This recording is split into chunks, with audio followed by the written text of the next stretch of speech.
And what we're going to look at here is a violation of section 358.30, the support requirements for this EMT that we see. Now there's one clip here, and if we follow this pipe, we'll see basically that's the only one. There's a big sag where the pipe drops down. Again, no clips anywhere.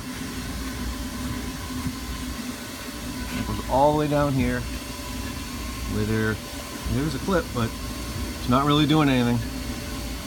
Now section 358.30 requires the EMT to be secured at least every 10 feet and also secured within 3 feet of each outlet or junction box.